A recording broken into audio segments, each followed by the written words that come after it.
తిరుమల తిరుపతి శ్రీ వెంకటేశ్వరుని దర్శించుకోవడానికి వేలాది మంది వివిధ ప్రాంతాల నుంచి వచ్చారు. కోరిన కోరికలు తీర్చే ఏడుకొండలవాడిని కనులారా చూసి తరించాలని కోరుతూ మహిళలు, పిల్లలు, వృద్ధులు గోవిందనామాలు పలకడం తిరుమలలో హోరెత్తిపోయింది. కొండలలో నెలకొన్న కోనేటి రాయుడికి భక్తి ప్రపతులతో భక్తులు సాగిలపడి మొక్కారు. భక్తులు ఏడుకొండలవాడిని 7 ద్వారాల ముందు నుంచే దర్శనం చేసుకొని తరించామని అన్నారు. ఆదివారం స్వామి సేవ గజరాజులు వెంటరాగా, వేద పండితులు ముందు నడవగా, దివిటిలతో, మేళతాళాలతో, భజనలతో స్వామిని మాడవీధుల ఊరేగింపు నిర్వహించారు. లక్షలాది మంది భక్తులు కొండకు ఆదివారం రావడంతో కొండ ప్రాంతం భక్తుల రద్దీ మయమైపోయింది.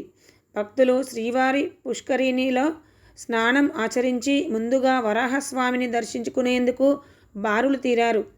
వరాహస్వామి దర్శనము భక్తులకు దాదాపు 2 గంటల సమయం పడుతుందని పలువురు వ్యక్తులు వివరించారు. అనంతరం భక్తులు శ్రీ వెంకటేశ్వరుని దర్శించుకునేందుకు క్యూ లైన్లో వెళ్తున్నారు. కోరిన కోరికలు తీరిన భక్తులు స్వామివారిని అత్యంత భక్తి ప్రపతులతో సేవించుకుంటున్నారు. గోవింద గోవింద ఏడుకొండలవాడ గోవింద అంటూ నామాలు పలకడంతో కొండ ప్రాంతం హోరెత్తిపోయింది. తిరుమలలో అడుగడుగునా పోలీసులు బందోబస్తు నిర్వహిస్తున్నారు.